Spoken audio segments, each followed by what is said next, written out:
Clayton Kershaw pursed his lips and shook his head. Like he has done with so many hitters, Jacob deGrom left the superstar Dodgers pitcher baffled. How does a pitcher whose fastball buzzed in the low 90s in 2016 climb to the upper 90s by 2020? How does a pitcher go an entire year without stepping on a major league mound, then return as if no injury had slowed him? How does that pitcher fight countless injuries, turn 34 years old, and somehow average 99.4 miles per hour with his fastball? Kershaw just kept shaking his head. I think it's probably one of those things that you can't take much from, because it doesn't happen, Kershaw told Post Sports Plus this week, while his Dodgers were in town and lost 2 of 3 to the Mets.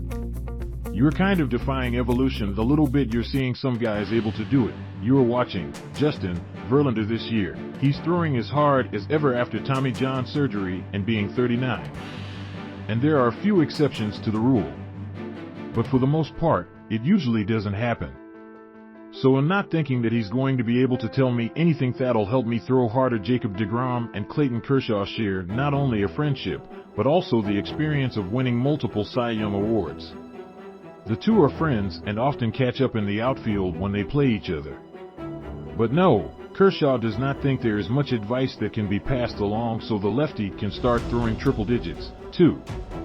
I think there's been guys that have been able to maintain velocity for a long time, Kershaw said, trying to think of a deGrom analog.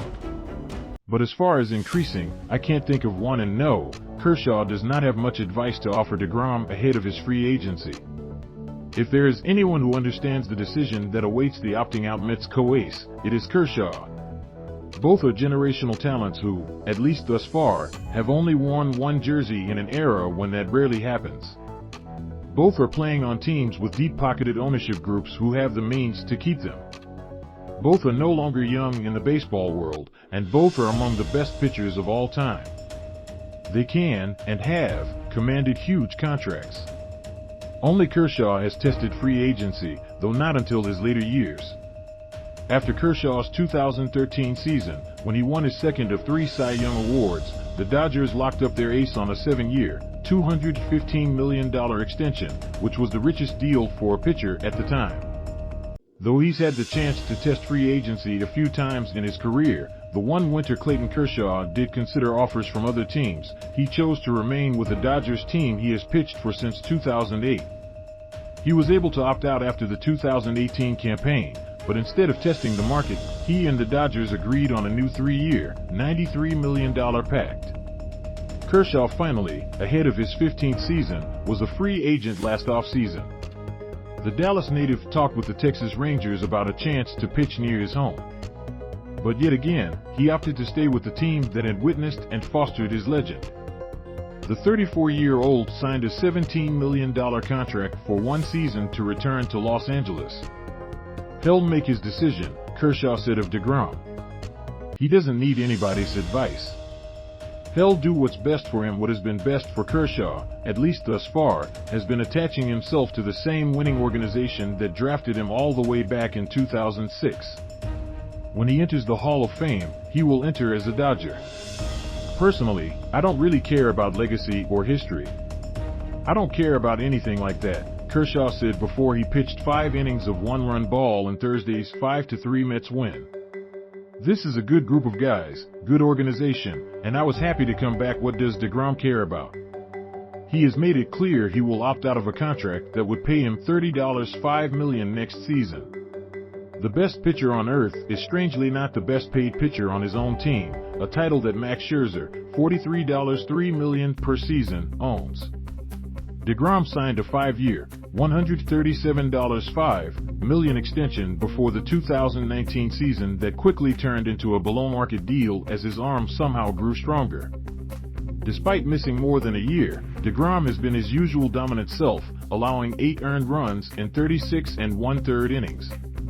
Charles Wenzelberg / New York Post Mets owner Steve Cohen told the Post's Zach Brazilla last weekend the Mets will do whatever we can to make sure he stays, while adding, "It's his decision, not ours." Does deGrom, a Florida native, want to pitch closer to home?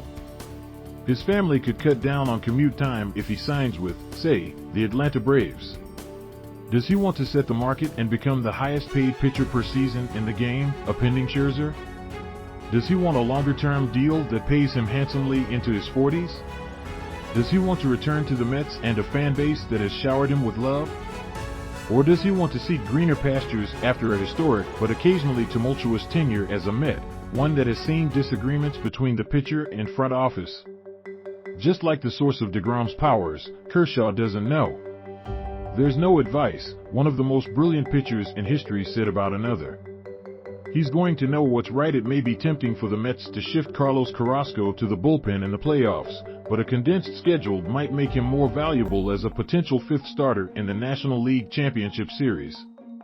A few weeks ago in this space, the Post's Mike Puma began speculating about the Mets' playoff rotation, which will have questions beyond the exclamations that are Jacob deGrom and Max Scherzer, in whatever order. Chris Bassett might be the strongest no. 3 in baseball, and Taijuan Walker a more than capable no. But this year, as opposed to just about every other year, a no. 5 might be helpful in October. Because of the condensed schedule that arose from the offseason lockout, there is just one travel day in the NLCS. As MLB recently announced, the series will go, with October 20th the lone off day in the series. It would be more difficult to Randy Johnson and Curt Schilling your way to the World Series.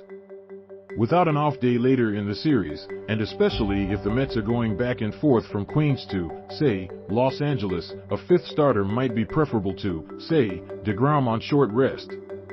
Maybe the Mets asked Bassett, Walker or Carrasco to stick in the bullpen anyway, and they could lean heavily upon Scherzer and deGrom despite the quick series.